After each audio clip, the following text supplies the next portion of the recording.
Marketing for the now, marketing for the now, marketing for the now, marketing for the now. 10 minutes, 12 remarkable guests for 2 hours answering a singular important question.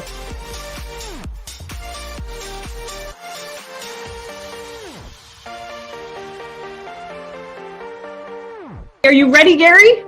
What do you think? Happy Tuesday. Are you ready for Marketing for the Now, Gary? I'm always ready for everything. You are always ready for We've got a pretty cool lineup of creators and brands today. And our question is, what's the latest for creators and communities? So please join the conversation, hashtag marketing for the now. We're going to kick things off with Stacy Taffet. She's the VP of Marketing for Frito-Lay. Stacy has been at PepsiCo for 13 years and is an absolute rock star in her role. She's running the largest brands in the snack portfolio, some of my favorites, including Lay's and Doritos, Cheetos, Ruffles, and Fritos. Are there any other snacks, is my question, Stacy. And one other very important thing, Gary, that you should know is that she happens to be a Jets fan. I love her for that. Welcome, Stacy. It's so painful. Stace, you telling me? How are things? Yeah, things are good. How are you, Gary? It's good to be here. It's great to see you. Thank you for being on. Yeah, so pleasure. look, obviously the brands that you're sitting on top of are so iconic, have so much popular culture references, brands that show up in Super Bowls and, you know, are in every aisle of every C-store or supermarket. So I guess, you know, knowing that the products also do an incredible job skewing young versus other brands, not that I don't see tons of people in their 80s eating chips, but you know, I think this is a great way to kick it off. What is your point of view on where the opportunity is for creators and what's the impact of communities on brands like the ones that you work on? Yeah, I mean, I think, you know, we started even just talking about being a sports fan. I think, you know, fandom and creating fandom around brands is really what we're setting out to do now. And a big part of fandom is creating communities, both in the digital world and in, you know, in the real world as well, and stoking that fandom and nurturing that fandom.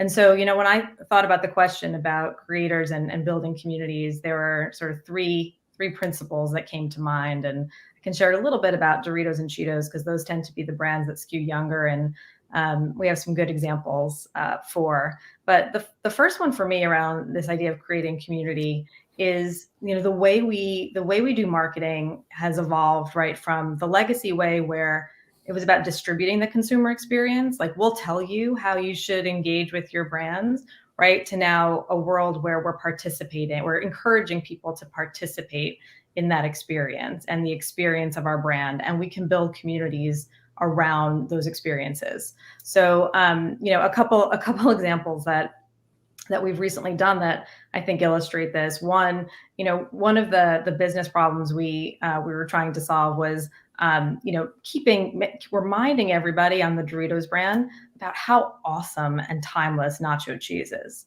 right? So when you taste nacho cheese Doritos, I don't know if you have in a while, you're going to be reminded that it's the world's most perfect food.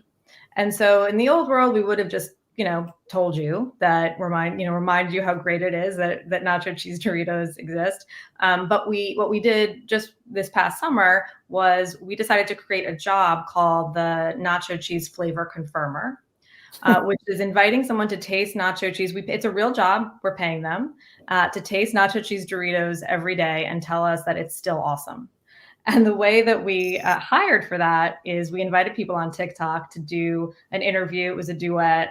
And tell us why they deserve the job so much. So we really built this community around the love of this brand and this product.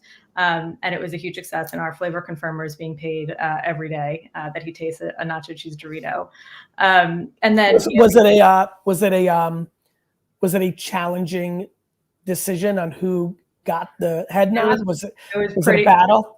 There's some real love. There's a real love and some real creativity, and the creators came out in full force and in showing us how much they love the brand. So what about Stacy, the human being? Yeah. Like what creators influencers or communities, Reddit, 4chan, Discords, or even like a text group of like 13 friends or moms or professionals or LinkedIn groups or Facebook groups. Like, what about you, the human, outside of like the hat you put on when you're running these big global brands? What strikes you? What gets you? What catches your attention?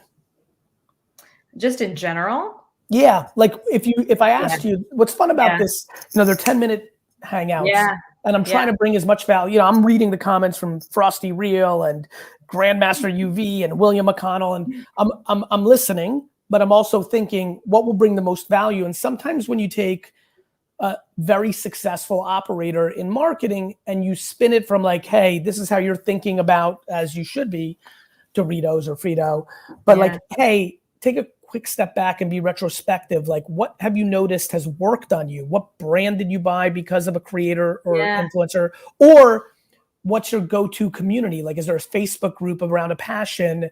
I think sometimes it's a good insight. Yeah, there are definitely a lot. I mean, I'm a big sports fan. I love music, so I pay attention to a lot of creators across Facebook and TikTok and Instagram around, those types of lifestyle communities. And what really gets me excited though, is when there's a crossover between a conversation on a digital platform and what's happening in the real world. So, in addition to what I just talked about, I also really like, I'm very into the foodie space and the culinary space and recipes, both as a fan and a, at home aspiring cook, but also in my job. And, what I love is when, people can get together around, ideas for how to make their cooking more interesting, or ideas for how to explore new recipes and talk about it online in any of the communities, but then also go and actually experience it. And, I've even had an experience where, I've been, part of a community online, and then we go out to dinner together, and you bridge that world between, what's happening on a screen, and then you get out of it. And I love that. And I think the real world really matters, and it matters to young consumers. What's the raw kind of like tactical, your point of view, and this might even be like challenging for you to answer, but I'm curious to see where you go. Yeah. What is like the best way for a creator that's in love with Doritos or what do I have here? Blue Bottle Coffee or Nike? Like, what's the best way for a creator who's watching right now, because we have a lot of them, to get a brand deal or work with a big Fortune 500 brand, not maybe an emerging brand? Any tips or anything you've seen that's worked? Yeah, I know Emily's going to be on, right? And we definitely engage with her in our Doritos logo. And there have been other examples too, where we've seen some creators out there, and we've, done some partnerships. I would say something that really breaks through, that's fresh, that hasn't been done before. And then, that integrates the brand, I think, in a really authentic way. I don't know if anybody saw this earlier in the summer. There's a pretty awesome athlete. Her name's Christina Clemens. And she qualified for the Olympics wearing Doritos earrings. And it was totally sort of came up out of nowhere, but we quickly, we actually did a sponsorship deal with her. We created a bag with her face on it. We sent her gold earrings that she could wear, because it was just such a beautiful, natural sort of integration with the brand. So it's about cleverly hacking, right? It's not about finding you on LinkedIn and spamming you and saying, give me a deal. It's more, actually, Vayner Nation, can we just find Stace on LinkedIn? I just want her to be overwhelmed and text me later tomorrow and be like, why'd you do this to me? No, but to your point, like, it's how do you hack the attention to then lead for you guys to almost have to, or be excited to lean in? We want to, right? We want to be out there creating with creators. So for creators who are frustrated that there's agencies, whether Vayner, whether Gallery Media Group, whether DBA, whether all these places out there are the gatekeepers, one of the ways to do it is, if you love a brand, one of the biggest mistakes I think creators make, and I think this is where you're going, is if you love a brand and want to do something with them, well, then just start doing things with the brand for free, because it's going to catch their attention. Whereas a lot of creators and influencers see that as like doing something for free and not getting compensated. But if you actually admire or love a brand, I was going to say, do it with the brands you love. Like, have it be real, have it be authentic. If a brand means something to you, play with it, and the brand's going to notice. We're out there looking and again, wanting to nurturing that fandom, and you can be a big part of it. Stacy, thank you for being on. Continued success. Thanks, Gary. Next, we welcome Arlan Hamilton. Arlan is the founder and managing partner of Backstage Capital, a venture capital firm dedicated to minimizing funding disparities in tech by investing in high potential founders who are people of color, women, and or LGBT, having raised $20 million and invested in nearly 200 startup companies. Welcome, Arlan. Thank you. Hey, Gary. Hey, Arlan, how are you? I'm doing well. How are you? It's great to see you. Do you still pinch yourself when you think about, how much impact that, when I hear those numbers, forget about I'm a fan of yours and have known you a long time. Forget about all the awesome stuff. Like, I still get pumped every time I see an influencer reading your book on Instagram and all that cool stuff. And we're humans, we like that. But what about when you hear something like over 200 businesses being funded because of what you created? Does it still kind of feel nice? It does, and it's probably the only metric that still I can gets you going. Yeah, because makes sense. I know how much work goes into it and has gone into it, and how many people are involved. But you can't quantify someone writing to you and saying, "Hey, you did this 2 years ago, and XYZ happened." It's everything. Yeah. All right, we don't have a lot of time, and you put out so much great content. Everybody who's watching, you see your handle right on the screen. I couldn't recommend more. You know how much I believe in tenacity and just a lot of things. Arlan captures a lot of things I believe in. It's why I've been a supporter, front facing and behind the scenes. But I want to get your thoughts on this, because obviously you do this incredible work that I think is altruistic, but then I also think you have a lot of great strategy around something this narrow. So I'm just curious where you are in the scheme of things on what you see for creators and communities. We've seen, the Discords, the Reddits, there's the Robinhood stuff. We've seen communities really gain a lot of momentum. And then obviously creators is the new slang term for influencers. And we've seen that as well. Just curious, you see so many startups, you're so in the ecosystem. What are your observations for the state of the union of those two things in our society? Yeah, I think maybe I'll be a little different than a lot of your guests, but not in a bad way. I'm kind of old school, I guess, because I don't know if it's my age or if it's just my predilection for being a creature of habit. But I don't jump on new things. My brother had to drag me into TikTok to kind of understand it. But I have Twitter and Instagram, and I just go really deep in those places. And so, I know how to use them. I know what things will resonate on each platform. You've got the context down. I'm sorry? You've got the context of those distributions down. Yeah, definitely. And then the context of me, right? So I've been, in addition to Backstage, which has been the last part of the decade of my life, another decade prior to that, I had a blog called Your Daily Lesbian Moment, which had 50,000 people from all over the world who came to this blog every day to read a little blog post that I would put up. And so I studied it. I was definitely broke at the time. I didn't have any resources, but I would study their behavior and how AKA what you would read the comments. Because that was a lot of people forget blog world, when we would post back then, the comments would live on our site. Yeah. I'd read the comments, and then the comments came alive, because sometimes people would meet their friends there. They would meet dates there. Some people got married after a while. It was a whole thing. And it would take longer than it does today, but eventually 3 or 4 years later, somebody would walk up to me and say something that I read. So what did you learn about communities during that time? Because it sounds like very similar to me, by the way. Yeah, Wine Library TV.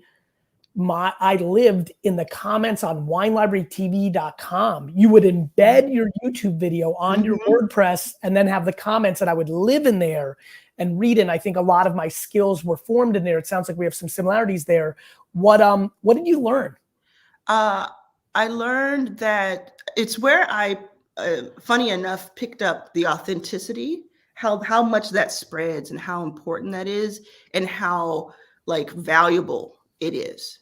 right? I mean, even my shirt right now is my shirt. It says "Be yourself," so that the people looking for you can find you. Mm, I said this maybe 3 years ago at South by, and it kind of picked up. mm. But it's where, I mean, this whole past, 20 years, that's where I've picked that up, because no matter what I was going through, whether if I was in good times or bad times, and both have happened in public, right? No matter what I was going through, you had that instant kind of connection. And if you were honest about it, if I was honest about it, good and bad, and celebrated and kind of, commiserated all of that, somebody in the audience was feeling the same thing.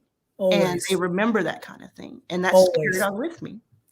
What about you on the consuming side? What kind of creators tend to catch your attention? Is it in a style of content? Is it, besides subject matter, which would be obviously incredibly obvious, is there anything, that stands out for you in the influencer creator community these days? I like really clever people who have, you may notice, oh, okay, their camera isn't that expensive, or they're using their phone or whatever, but they are just being so, they have such initiative, and they're just being so clever in how they use the tools at hand. That and that can mean they have a lot of equipment, they have a lot of things, but whatever it is, it punches above the weight of what they have.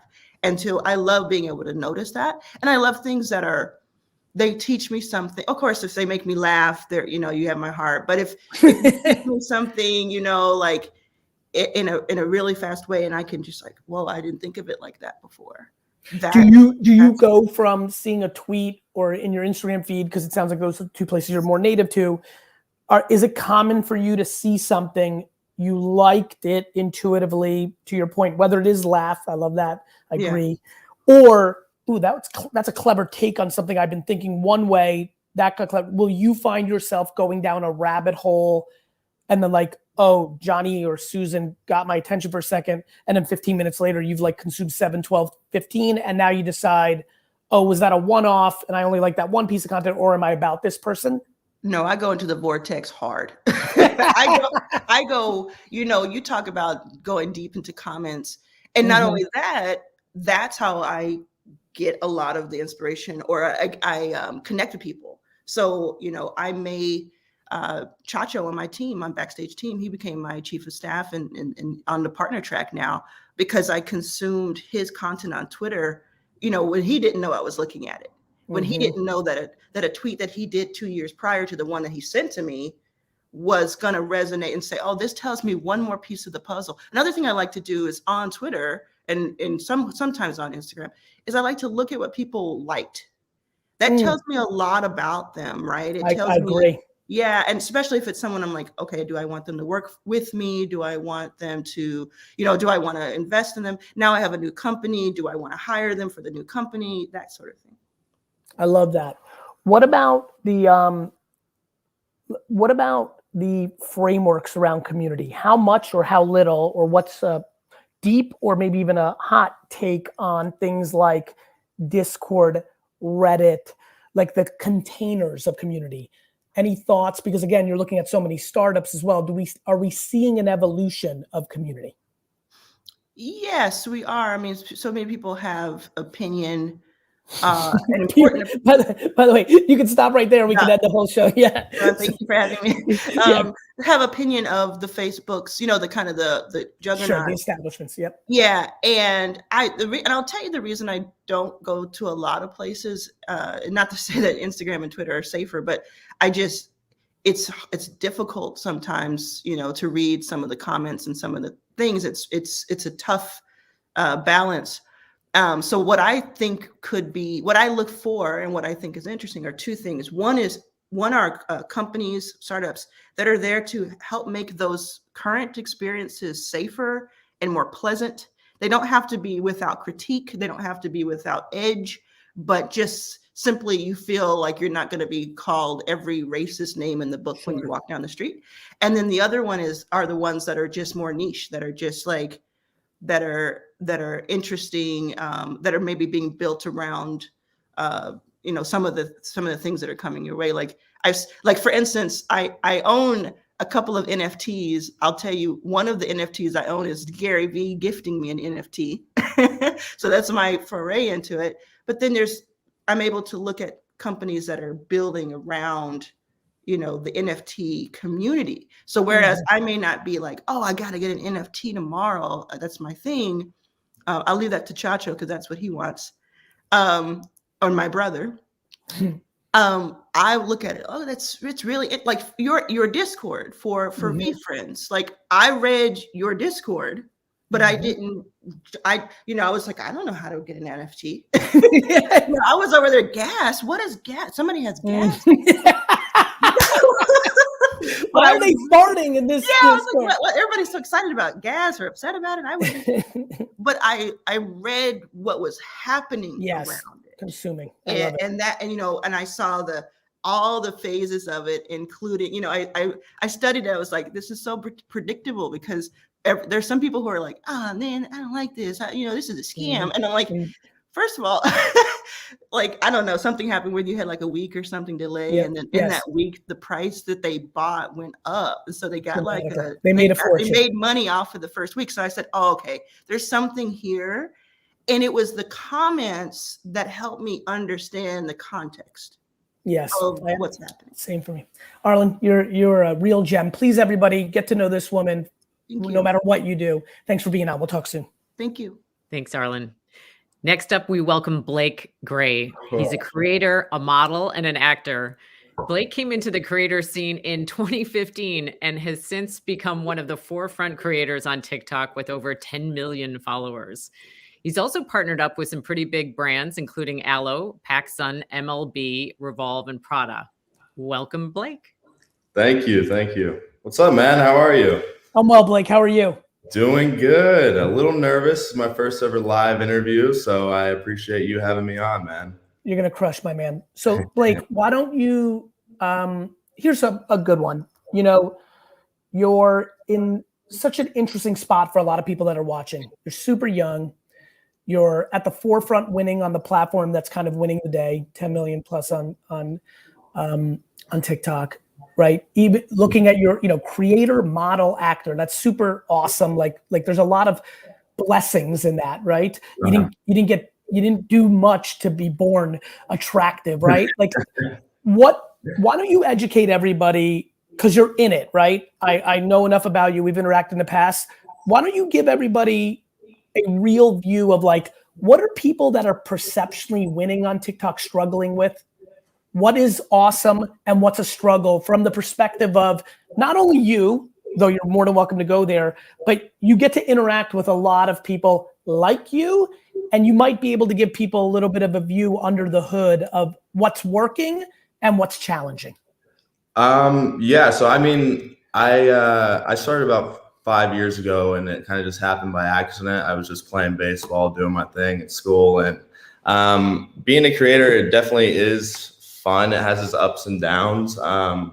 It's hard being a kid nowadays, especially having such a big following. I think that's what's the hardest thing about being a creator. I can't really go to an amusement park or go to a movie and enjoy it. I feel like that's one of the. And where are you in that cycle of your life? Do you feel, because how old are you? I'm only 20. Right. So, and I love that you said you're only 20 years old. So for me, as somebody else who has 10 million followers on TikTok, I'm a grown man. I'm 45 years old and I can't do those things either. But because I'm at 45 and not 20, I believe it is easier for me to just only filter that as complete gratitude. Like I'm so flattered every time. There is no other, even when they bother me with my kid, even the things that I'm most protective of, I still don't know how to see that attention as anything but I can't believe this is happening. Yeah. And of course, being 20, there's a lot that comes along with that, especially going from 15 to 20, going through this process. When you're dating someone, when you weren't, like all the things that come along with it, and then everything else. Do you think you're taking it for granted? Do you think it's cool? Are you in that phase where you're like like, do you think sometimes you lose perspective, or are you so grateful, but it's just, you can't function? Like, where are you at with it right now? And I'm sure it's ebbed and flowed. You know, I mean, since I've been doing it for so long, I still remember the first time somebody ever came up to me, and it was literally the most surreal feeling I've ever had in my life. I still just don't understand why people come up to me. It blows my mind. I'm so grateful and blessed. So yeah, no, I don't take it for granted at all. You know, I wouldn't be here without all my followers and my fans. But but at the same token, if you're on a date or you're hanging with your boys, is there a struggle there with it? Or is it more of a fear of like everything you're doing is being watched? I think now it's more, well, back then it was more of a struggle because growing up in Houston, Texas, this is so new, especially 5 years ago. A lot of my friends and family didn't even know how to act. I think I was more worried about what my family and friends thought of it rather than, yeah. So, I mean, I was always just so like, wow, this is so cool. But my friends and family, they were just like, what is going on? Why do they want to? Weird, yeah. Especially 5 years ago, it's so new. But yeah, no, I definitely don't take it for granted. And now my family and friends definitely see what is going on, and they're very happy for me. So, like, how should brands, there's a lot of marketers on here, a lot of CMOs, a lot of marketers. What do brands do wrong with big influencers? Like, how do they get it wrong? It's not necessarily that they're doing anything wrong. I think this comes more on the creative aspect. Since I'm but real quick, because I can tell you're such a sweet dude, this will actually help. You're welcome. You deserve it. This will help you. Like, this will really help them if they hear it from you. So like, I sit in the middle with my company and I'm like, guys, you can't tell. Blake got 10 million followers because he fucking knows his audience. You get to choose if you're going to do something with Blake, but let him do what he wants to do. Thank you. Yes, no, that's exactly what I was about to say. I love it when brands give me, the creative, and they're like, yeah, you know your audience best. Do whatever you think is going to do great for the brand. And I think that's what I see does best on my channel when I work with brands, is when they give me the creative. And they say, where you just completely can do something that you know they'll like versus feeding you lines. Exactly. I think also I'm not going to work with somebody that I don't believe in or take pride in. I'm not going to promote something that I don't know anything about or I'm not happy with. So I think that's another reason why it's good to work with brands that fit with, my brand. Talk to me about collaborations. You know, when you get to this level or on the way from 0 to 10 million, how important was it to do other things with other creators so that you could get awareness in their community and they could get awareness from your community? How do you think about collaborations? I think they're great. Obviously, being in quarantine for the past 2 years and COVID and everything, it hasn't really been the case. It's been very hard to collab with people, but TikTok having the duet and stitch thing, it's easy to collab with people without even being with people. I'll go and duet somebody and it's pretty much me essentially collabing with them. I don't have to go meet up with them or anything. But 5 years ago, when I was first getting started, collabing was so important. I would have to fly somewhere. Yeah, fly somewhere, even like. And I'm not sure 16-year-old you going to your parents being like, yo, I got to fly to LA to do this dance with Ricky was going to be the easiest thing to sell, right? Yeah, no, not at all. But even like this right now, we're collabing, this is 100%. This is great. Like what's your biggest ambition right now? Obviously that will change at 25 and 30 and 35 and 40. But right now as a 20-year-old dude with this momentum and these blessings, do you want to, I see actor, like, do you want to be a superhero in a movie? Do you want to become a big actor? Is the modeling thing more fun? Like, is that like a thing that just is epic? Is it more on the creator side? Like if I said next 3-4 years, what would be one epic thing you'd like to accomplish? What stands out? Man, being a superhero would be sick. Which superhero would you, if I said good news, I'm a genie from the future, you're going to be one of the actors that gets to be a superhero in a superhero movie, which one would you want to be? That's right now? Yeah. Okay, Iron Man, hands down. Yeah, can't go wrong with Iron Man or Captain America. Those two. Two of my favorite. Yeah. You think you can get your muscles up for Captain America? I know I need to bulk up a little bit. Blake, any final thought? Any emerging platform or app that people might not know about? Anything brewing in the kids land that people should keep an eye out? Maybe get a first lead? You never know. I mean, TikTok came out of nowhere, man. You know, as a creator, I'm always looking for the next big app that's going to blow up like TikTok. Yep, but nothing right now of choice. No, I haven't seen anything right now. No. Blake, thanks for being on the show, brother. Thank you so much, man. Appreciate it. That was awesome. Thank you, Blake. And thank you, Gary. Thank you, Andrea. Have a great day. You too. Next up, we welcome Ryan Harwood. He's the CEO of Gallery Media Group. Thanks for joining, Ryan. And guess what? Today, we are going to be chatting with Christina, better known as Tinx, the breakthrough star behind the @It'sMeTinx accounts. Tinx is an LA-based Stanford grad, otherwise known as TikTok's big sister. In less than a year, she's gained over 1 million followers on her platforms and has partnered with great brands, including Chipotle, Skims, BMW, Mini Cooper, and The Real Real, and more. Welcome, Ryan and Tinx. Hi. Hey, Tinx. Welcome, welcome. Thanks for joining us today. Thanks for having me. Absolutely. So first off, you're on fire. So I just got to say that right now. And before we start, can we just talk for a second about Gwyneth? You know, for the audience, that was honestly the coolest collab ever. I still can't believe it's real. She's been an idol of mine forever. And I mean, let's face it, she's the OG rich mom. So it's pretty cool that she collabed with me in that way. She's so funny, so smart, so warm. So it was really a dream come true, and a dream come true to see her hold mini mic. So it's a good day. I love it. For the audience, if you don't know what I'm talking about, go to Tinx's Instagram account, check out her most recent post. It is awesome how that collab came together. So just wanted to get that out of the way because it's so recent. Thank you. You know, I love origin stories. Tell me in a nutshell how you became a creator. Was it purposeful or was it by accident?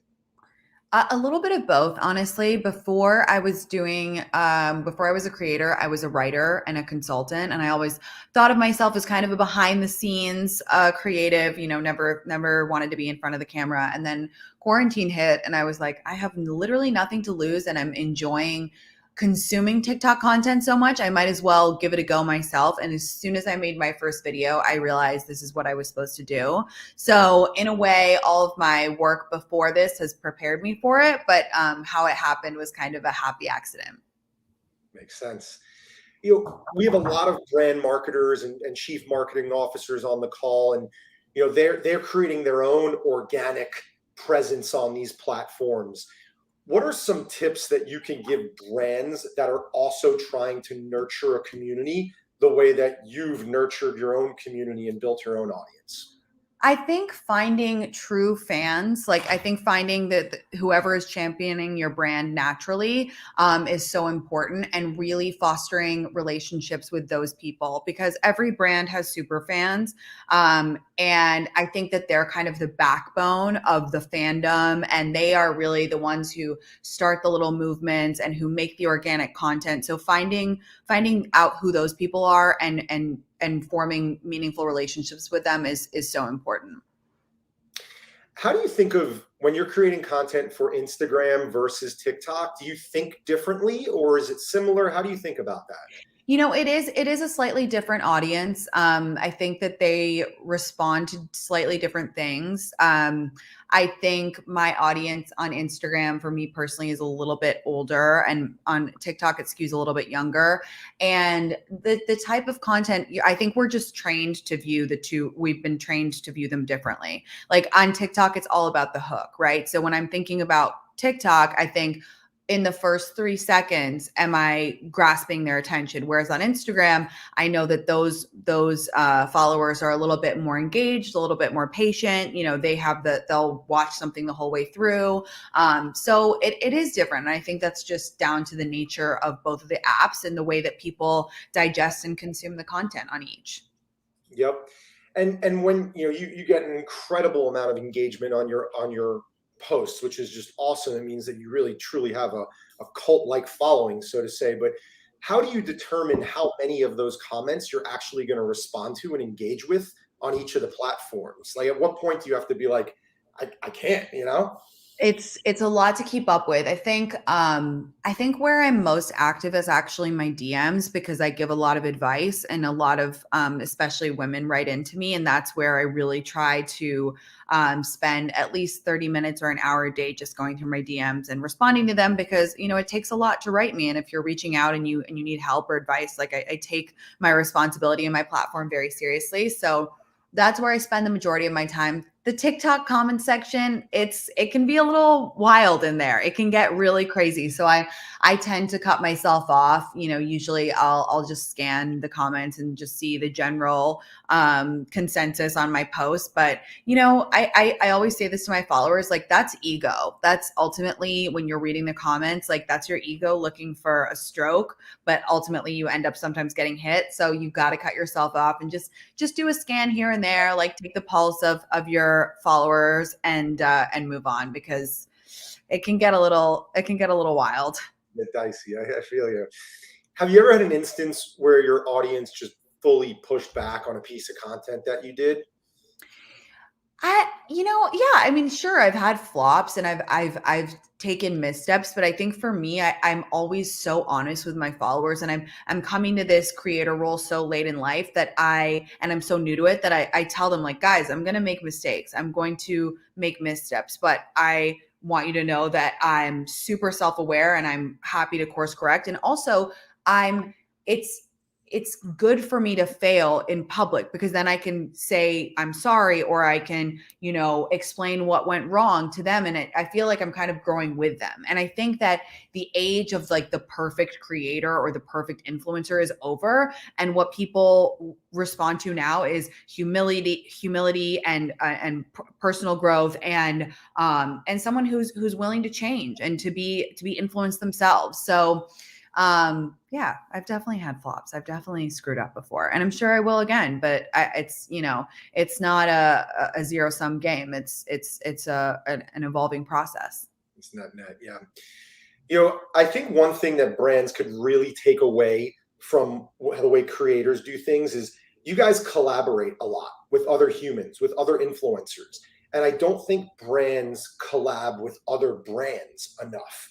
Right. Yeah. They obviously they do paid partnerships with influencers, but I think they can collab together. So I'm curious, from your perspective, how does collaborating with other creators contribute to your creative process? How do you think about that? I learn so much from other creators. Like, I lean on my creator friends more than anybody else now.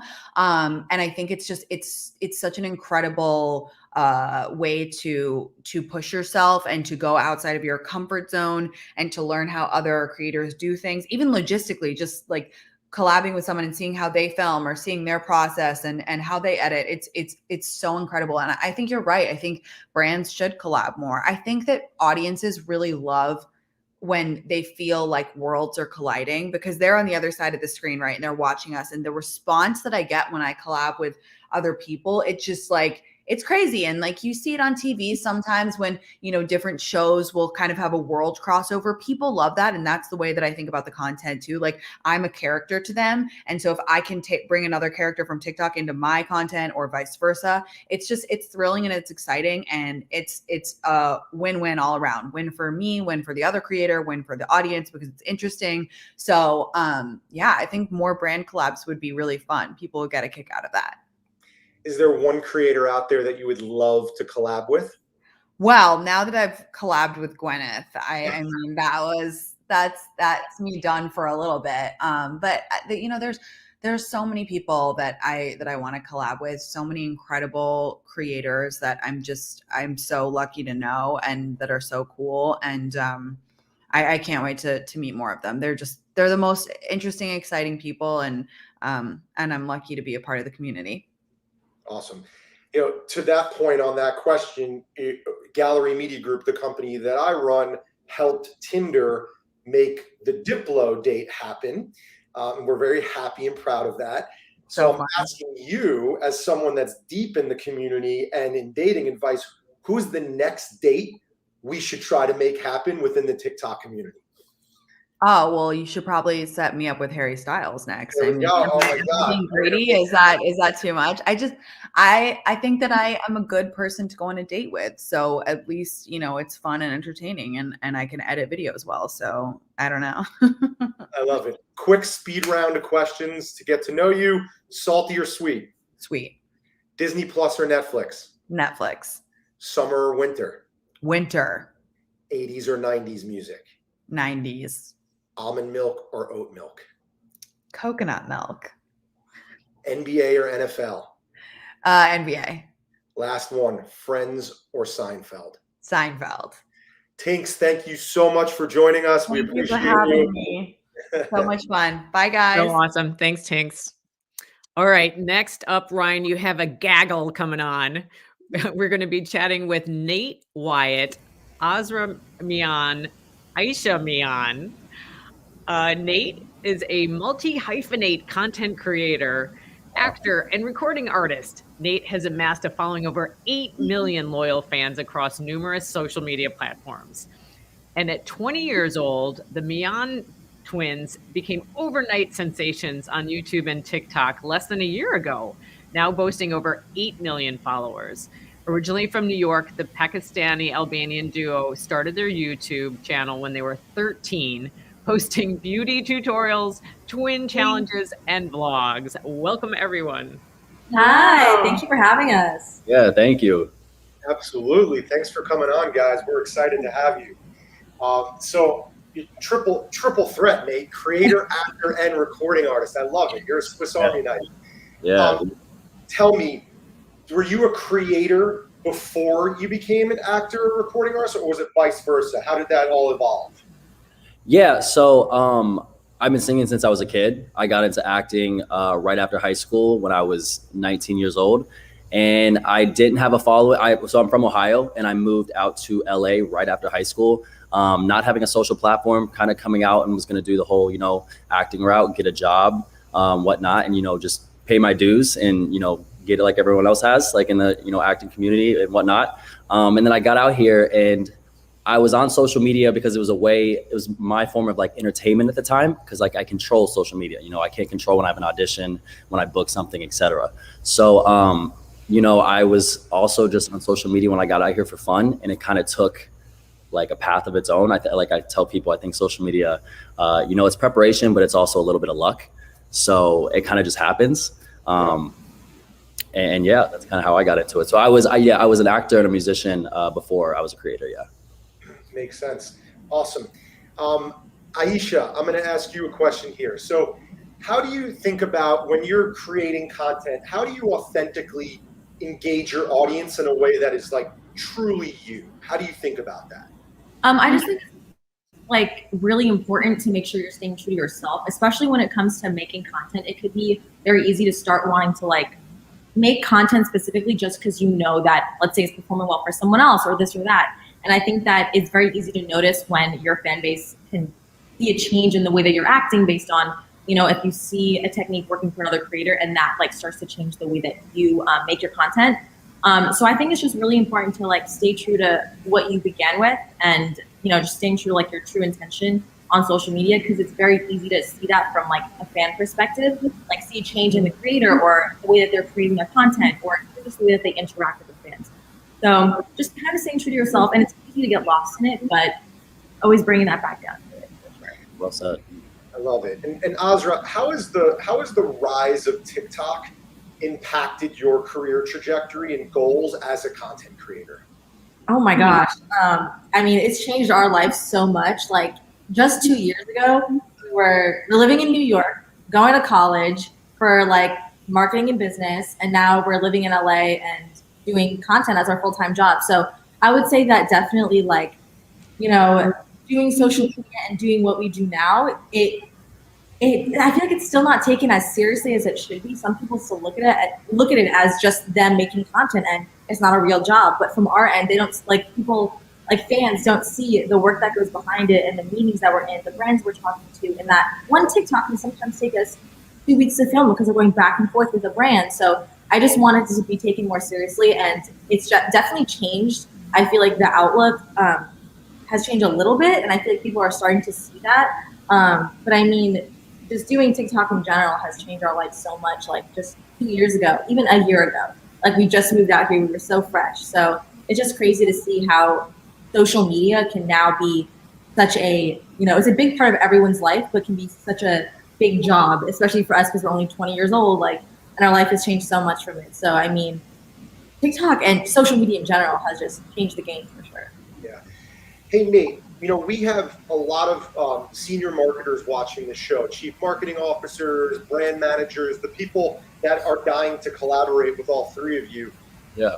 We're always trying to educate them and tell them how to approach you guys in the way that's going to allow them to unlock the greatest value for their brand, but also allow you to really be a creator. So I'm curious, from your perspective, how do you prefer brands to engage you? Meaning like process-wise, do you prefer them to kind of lead the creative direction a little bit, or do you prefer to have explicit direction, like do this? Like how should they approach you to get the most out of you and your audience? Yeah, so I think with a brand, how to approach us is they can have some direction a little bit, but also let us chime in on that and give our creative perspective and what we think will work. Because obviously, we know exactly what's going to work with our audience. So I wouldn't say just give us all the creative freedom. I would say give us little points that they want us to hit, but then give us also some creative freedom to hit those in a way that'll help in a way that'll work with our audience, because we know what. So. Yeah, I mean, what I like to always say is let them tell the story the way they tell stories all the time, and let them make the brand the hero of the story, but stop trying to force the brand in the first 2 seconds and make it so obvious that it's an ad. Tell the story and then let them figure out how to make the brand the hero in that story. Is that a good way to think about it? 100%, yeah. Awesome. And for all three of you, do you guys have a high performing brand partnership in mind that maybe you could tell us why you thought it was successful, why it actually worked? I would go first. I would quickly say, I just think in general, we do post a lot of lifestyle / beauty content. So a lot of people that do watch us are looking at that. So when we work with, let's say, makeup brands specifically, we notice that our audience tends to engage with it a lot because they already follow us because of our makeup content or lifestyle content. So working with the brand that we usually kind of revolve our content around tends to perform super well. Whereas if we were to work with, let's say, a video game app or anything that's really outside of our bubble, might not be perceived as well. So just anything that we kind of generally base our content around. Yeah, I would say, I did a Giorgio Armani cologne collab, and when you think of that, you wouldn't think, when you think of a collab or a commercial with a cologne company, you wouldn't think really funny or comedy. But I did that. I put my own twist on it, and I made kind of a funny skit with the collab, and it got almost 1 million likes, and it got millions of views, and it got way more than if I just made a basic cologne commercial type deal. You know what I mean? I made it funny, I showed personality, and it did way better than I thought. Yeah, I love that. So Gallery Media Group was the one that did that with you guys, and I agree with you. It's actually one that we go to the well and use as an example. A bunch of you guys that were in that did an incredible job of doing just that, telling a story and then making the product included in the story as opposed to making a straight ad. So I agree with you. That was a great one. What do you guys think will be needed in the future to keep audiences engaged as the creator ecosystem just continues to grow at such a rapid rate? Do you think that there's going to be anything that's needed there? Well, I think when it comes to social media in general, it's always changing and trends are always changing. And I feel as on the creative end, it's so important for us to keep up with trends and what people are still engaging with, because apps die out super quick and trends change. And even for a YouTuber, for example, or even a TikToker, there could be something that's working for them at a time, but then let's say a year from now, that, their style, I guess you can say, isn't what's working. And, if they continue with that, they're going to slowly, I don't want to say, but fall off. But that's when you kind of have to take a little change in what you're doing and, try something new. And I think it's always so important, especially for us, on our end and for the brand's end, to really track these trends and track what's changing so we can follow it and still stay relevant, if that makes sense. Yeah. Makes complete sense.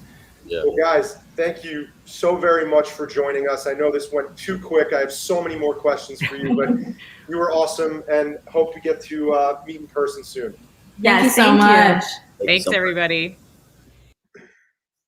Next, we welcome Gaby Fenton. Thank you, Ryan. Next, we welcome Gaby Fenton. She just joined us as the head of Vayner Latam, and we like to call her La Reina, which is the queen, because she's amazing, amazing. Thank you. Today, Gaby is going to be chatting with the wonderful Kim Farrell from TikTok. She's the director of marketing in Latin America. And just a couple words on Kim. Kim has over 10 years of experience in consumer marketing, having worked most of her career for Google in both the United States and Sao Paulo, Brazil. And she's led a lot of exciting campaigns for events like the World Cup and the Olympics. And interestingly, her life motto is actually a quote from one of the guests on our show today, and actually her favorite TikTok creator, Tinx. You're not too old and it's not too late. Welcome, Gaby and Kim. Thank you for having me. And yes, I was so excited to see Tinx here. I am like a huge fangirl. I'm a Tinx stan forever for life. So that was an amazing coincidence. I feel like I've met her in some way now. So I'm very excited about That's it. Right. Thank you. The green room, the backstage. Exactly. And of course she can say that because she's 20 something, right? It's never too late and you're never too old. Of course, if you're 20, Tinx, come on. We are in our 30s. Hello, Kim. Welcome. And thank you so much for doing this. Because if you didn't say yes, I would have never said yes to being on the marketing for the Now. Andrea. That I would only do it with you. Same here. So thank you so very much, Kim. And listen, you have the coolest job in the planet. You do. I really feel like I do. I think we're at this moment of, we're here to talk about creators and community. And I think there's really no better place than at TikTok and the moment that we're living kind of, as a brand and as a society in terms of, content creation. So it's amazing. And you're my client. So that makes me the second coolest person in the world, right? Yes, I'm your first client in Latam. And You're my first client in Latam. How cool can I be that I have like my first client in Latin America opening the operation is TikTok. So I'm the coolest person in the world. Listen, Kim, let's start this conversation. I have a question for you. From the frontline set TikTok, that it's like if we're talking about creators and communities, there's no better place to talk about that. So what changes have you seen during the past year, like in terms of what truly defines engaging content, like for today's consumer? What changes have you seen? I think what we're really seeing is it really is all about the authentic content, the unrehearsed, the unfiltered, the real. I think, Tinx mentioned the age of perfect creators. And I think what we've really seen is, creators today that are really, blowing up and having success are real people. People want to see that authenticity. They want to kind of see the spontaneity. We see so many, some of the most engaging content is filmed, when someone is parked in their car, not driving, but parked in their car, and they have this spontaneous moment, and they film it, and they film a TikTok, or they're wearing a sweatshirt, lying on their couch, or they're completely no makeup and really real. And so I think that that's what we're really seeing is engaging, real, authentic content, and that's where we're getting such intense communities as well, because you're connecting over real things, real life. You think that's a trend, like going back to the human beings behind of like the marketing? Because I've been in this business for almost 30 years and we didn't used to do that. Like we did advertising and everything was so staged. When I see my work from like 10 years ago, not that much, it's like so staged and so fake and so not real. I know. And I think it's funny that I think the twins were just talking about how they would love for creators to have more respect, and I think we as marketers need to recognize they're the best marketers out there, and they're actually really making our processes in our lives easier because they know how to engage with their audience. They make content in a lot of ways faster or more efficiently or more cost effectively than when we were doing these, major productions and spending months developing something. They can really, on a moment's notice, create some of the most best content that really creates that genuine connection for your brand. So I think, I think maybe a few years ago it was maybe slightly more looked down upon to be an influencer or creator, or say you were doing a public post or an ad. And I think, today we're really embracing and really respecting that. They really are the best marketers and the best way to get your message out there, for a lot of us. They are the best marketers, which leads me to another question I have for you. What advice would you tell that, would you give the creators in terms of that, like being proud of getting paid to do that? Yeah, I think I think Tinx, who is here, is a great example. She is so honest with her audience about, how she works with brands and, what she's paid for. And I think that, part of being real creators and being more authentic creators is that their communities are engaging with them as real people and as full people, not necessarily just around one type of content, so you can maybe be across many verticals, and it becomes more about who you are as a person and who you stand for. And if you think about it, that makes you more like maybe a friend to these people. And when your friend does something, you root for your friend, you encourage your friend. You're like, yes, girl, like go get that. Go get them. Exactly. So I think what we're seeing is that people are much more accepting of knowing that there's, a business involved and that this is a profession, and people are making, there is money being exchanged for it. But if it's done in a really genuine way, and I think a lot of the creators have talked about, engaging with the brand in a way that they have creative freedom, and, they take a lot of responsibility for their audiences. And so there's a lot of responsibility on the creator, I think, as well. And so when you kind of bring all of that together, I think that's really, really the advice I would say is just, embrace the authenticity of your audience and who you are as the person, and don't shy away from that. Fly your creator flag, be that, embrace it. I think that's what I really love to see. What I love about what I'm seeing is that brands and people are embracing that. They're like receiving it like happily, because what we did previously in the past years is people used our job to go and make a sandwich or go to pee. That's what you did when the ads came, right? You make a sandwich or you pee. But now it's so authentic and so real that it's part of your daily conversation. So you don't need to go and pee in that time. And right?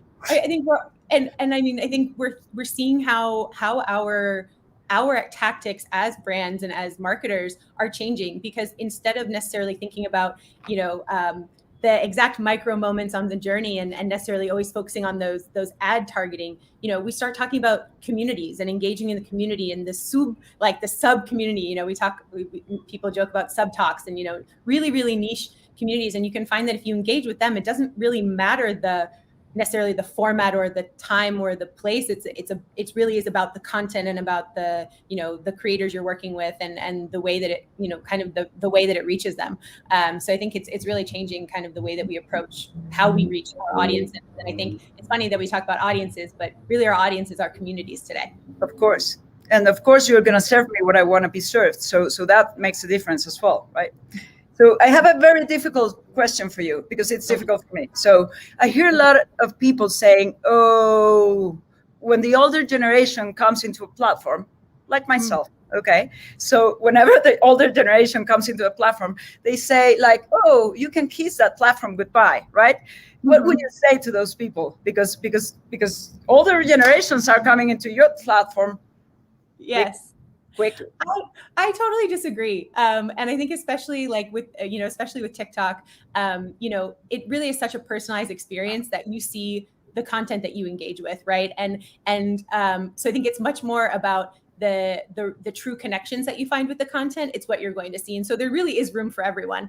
Your For You is going to be what you want to see. And it's about the communities that you want to engage with and the creators that you want to engage with. Sure, definitely we'll mix things in there, but it'll figure you out, in a way that will kind of, really allow you to have the experience that you want within the app. And I think also, I personally follow many creators across many different age groups. And I think that's really the beauty of it, because it's more of a like state of mind and a way of self-expression than it is about, exactly how old. And I think the last thing is, it really is a platform that starts with content. And so it's not really based on, maybe in other platforms where it's all about your social network, people that I think we really lead with the content, and so that can come from anyone and from anywhere. So yeah, I'm excited for everyone to come on board and find their place.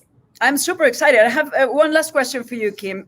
So in Latin America, the brands that are not like in TikTok now, what would you tell them? Because there's a lot of brands that are not in TikTok, and I like spend most of my day trying to engage them. What would you tell them? I mean, you're missing out, right? Yeah, like they are. I mean, I think that's the easiest thing is honestly, you're just missing out. I think we are seeing culture form on our platform every day. We are seeing, some of the most engaged communities that you didn't really know exist or you couldn't have found in other places. And I think we're really democratizing, the way that content is made and the way that people collaborate with each other. And why wouldn't you want to be a part of that? It really is, I think we all know today that marketing is not a one-way conversation. And so why wouldn't you want to be in a place where you can, your audience, your community, your fans can be your voice. You can talk directly with them. You can stitch, you can duet, they can take your audio, they can use your filter. And so I just think it's such a playground for creativity and for real connection for brands that, I'd say you should come join the party. And it's fun. I mean, it's the most fun you can have, right? Thank you so much for being here, Kim. Thank you so much. I love that. Come join the party. Thank you, ladies. Thank you for having me. Thank you. We're so excited to have a bonus guest today. It's none other than Emily Zugay. She's a TikTok creator extraordinaire. Oh my goodness. This is just quite the moment. In fact, my daughter just called me on the phone and said, I can't believe you're having her on the show.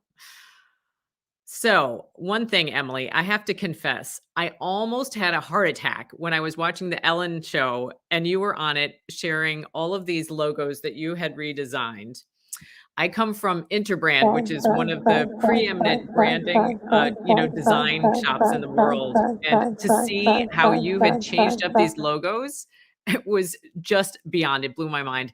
And I'm wondering, maybe what we could do is have you tell a little bit about your story, where you began, and then maybe you can share a couple of them, just so that anyone that hasn't had a chance to take a peek, I know you've had over 100 million views, but there may be a guest or two on our show that isn't familiar with your work. So we'd love to hear a little bit about the origin story, and then maybe we can dive into some of the work. Oh, you know what? I think Emily, I think your headphones might be turning you into a robot, is my guess. We're hearing some reverb, so maybe just try pulling those out, and we'll see if we can work on the tech for a second. I think it's still happening. All right, we're gonna try to see if we can't fix that tech. And we're going to take a peek at some of the logos that she's created. As we heard from Frito-Lay earlier, she had a chance to redesign the Doritos logo, and take a look at this. So I think the interesting thing will be to hear not only how she came up with some of these designs, but also what was the reaction from some of the different brands themselves and the companies. Did they embrace it? Did they push back? What did we hear from listening to culture and all those kind of things? So I'm hoping we can hear back from Emily in just a second. Oh, it's still going. One other fun fact about Emily is she comes from Grand Rapids, Michigan, which happens to be where I was born. So that was another thing that made me really excited to bring her on as a guest. And perhaps if we don't get her, here, let's try it. Third time's a charm, maybe. Okay. Oh my gosh. Okay. You know what? I moved to a different room. Sorry, this is so casual. Let me close my window.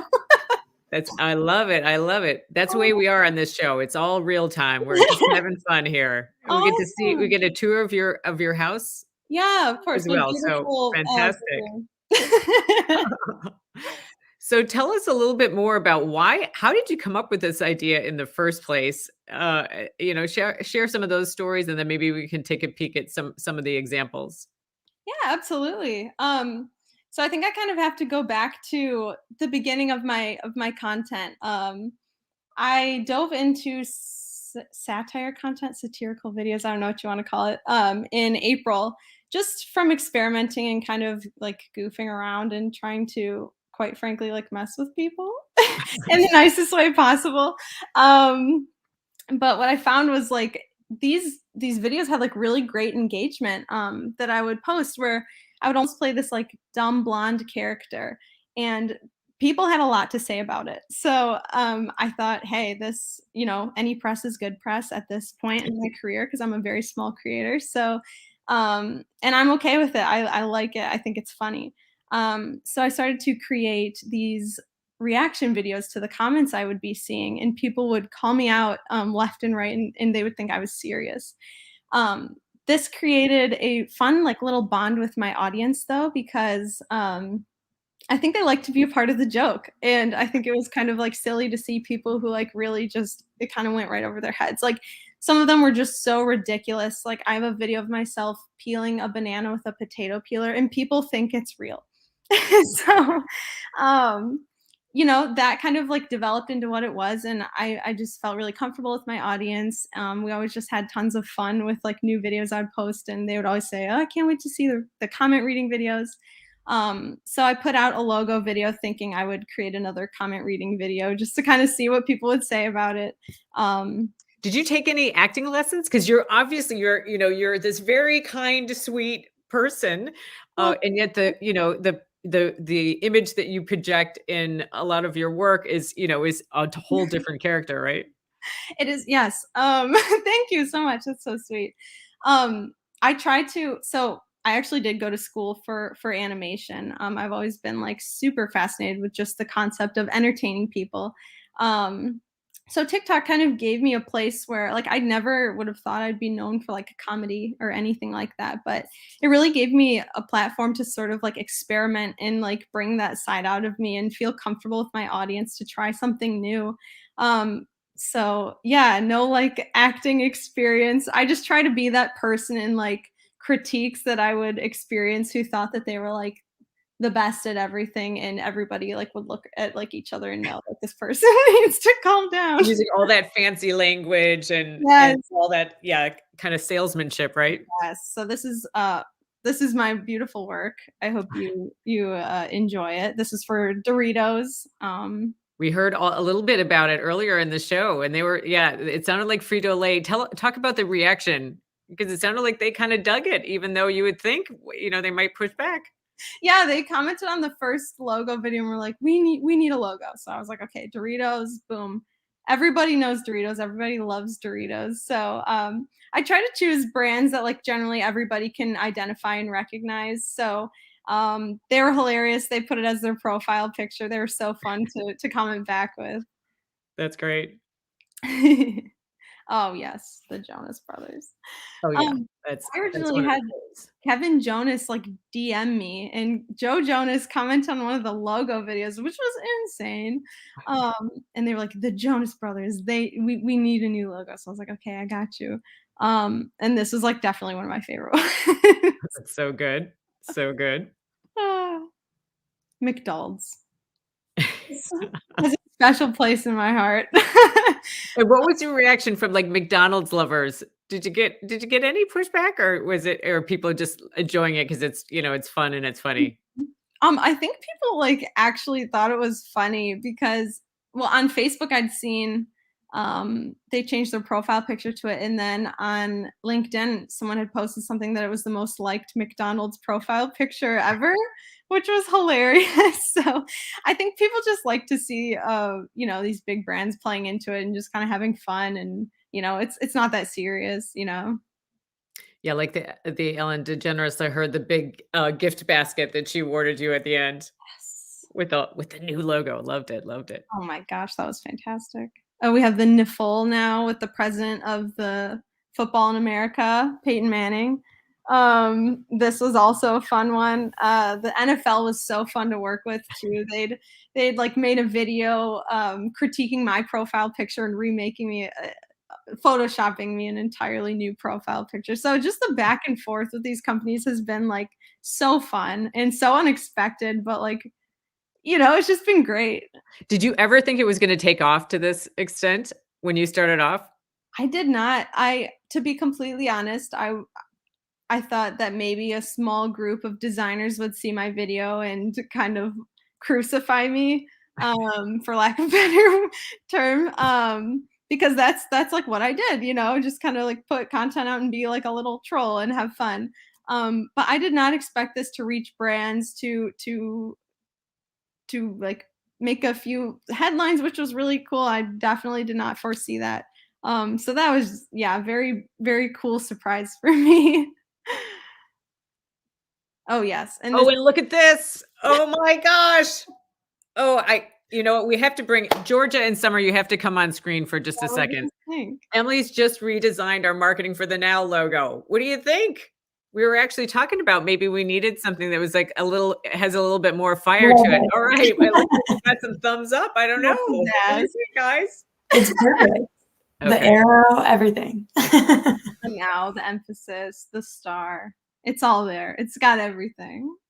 Oh, I love it. I love it. Well, thank you for taking the time to do that, Emily. We know how busy you are with all of these. There's a lot more logos out there that I'm sure that you're redesigning. So the fact that you took time for ours means a lot. One question I wanted to hear a little bit more. Why did you decide to kind of embrace TikTok as your platform? Yeah, I think that's a great question. So all throughout college, like I'd said, I was just obsessed with like, I want to make animations. I want to draw things. I want to make videos. Like I just want to entertain people. And I tried YouTube in college. I literally uploaded once a week for an entire year. And at the end of that year, I think I had 350 subscribers. So after all that work, it was just, you know, to me, it was like, oh, 350. But to come over to TikTok and see the overnight success that people were having was mind blowing to me. So you know, I had to ask myself, like, why can't that be me? Why can't I make this work on this app? You know, why not start fresh? So such opportunities right now. Gary's always saying that you got to, you know, let's embrace it now because it could change. Absolutely. But yeah, the opportunity today is enormous. Absolutely. Yeah, it's just such a great marketing tool.